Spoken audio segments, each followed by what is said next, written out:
உங்கள் ஃபோனில் சார்ஜ் வேகமாக குறையுதுன்னா இந்த 3 செட்டிங்கை ஆன் பண்ணி வச்சுக்கோங்க. கண்டிப்பாக யூஸ்ஃபுல்லாக இருக்கும். ஃபஸ்ட்டு உங்கள் செட்டிங்ஸ்குள்ளே போயிட்டு டிஸ்ப்ளேக்குள்ளே போய்க்கோங்க. நீங்கள் சாம்சங் ஃபோன் வச்சுருந்தீங்கன்னா மோஷன் ஸ்மூத்னஸ் அப்படின்னு ஒன்று இருக்கும். அதை கிளிக் பண்ணி உள்ளே போய்க்கோங்க. வேறு ஏதாவது ஃபோன் வச்சுருந்தீங்கன்னா ரெஃப்ரெஷ் ரேட்னு இருக்கும். அதை கிளிக் பண்ணி உள்ளே போங்க. அதில் உங்கள் ஹெட்ஸை மட்டும் குறைச்சி வச்சுக்கோங்க.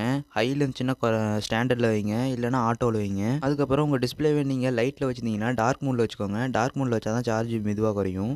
அதுக்கப்புறம் உங்கள் ஸ்க்ரீன் டைமை முக்கியமாக குறைச்சி வச்சுக்கோங்க. நீங்கள் படிப்பீங்க அப்படின்னா நீங்கள் அதிகமாக வச்சுருக்கலாம். அதாவது நீங்கள் மொபைலை பார்த்து படிக்கிறீங்க, எழுதுறீங்கன்னா நீங்கள் நிறையா வச்சுக்கலாம். நீங்கள் நார்மலாக யூஸ் பண்ணுறீங்க அப்படின்னா நீங்கள் வந்து ஒரு 1 மினிட் இல்லைனா 30 செகண்ட்ஸ் அது மாதிரி வச்சுக்கலாம். இதெல்லாம் பண்ணிட்டீங்கன்னா உங்கள் ஃபோனில் சார்ஜ் மெதுவாக குறையும்.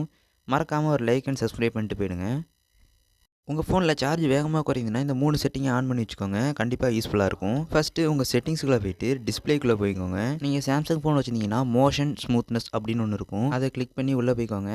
வேறு ஏதாவது ஃபோன் வச்சுருந்தீங்கன்னா ரெஃப்ரெஷ் ரேட்னு இருக்கும். அதை கிளிக் பண்ணி உள்ளே போங்க. அதில் உங்கள் ஹெட்ஸை மட்டும் குறைச்சி வச்சுக்கோங்க. ஹையில் இருந்துச்சுன்னா ஸ்டாண்டர்டில் வைங்க, இல்லைனா ஆட்டோவில் வைங்க. அதுக்கப்புறம் உங்கள் டிஸ்பிளேவை நீங்கள் லைட்டில் வச்சுருந்தீங்கன்னா டார்க் மோடில் வச்சுக்கோங்க. டார்க் மோடில் வச்சா தான் சார்ஜ் மெதுவாக குறையும்.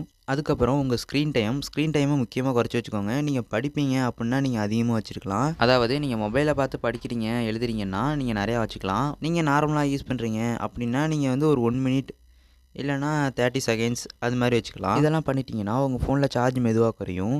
மறக்காமல் ஒரு லைக் அண்ட் சப்ஸ்கிரைப் பண்ணிட்டு போயிடுங்க.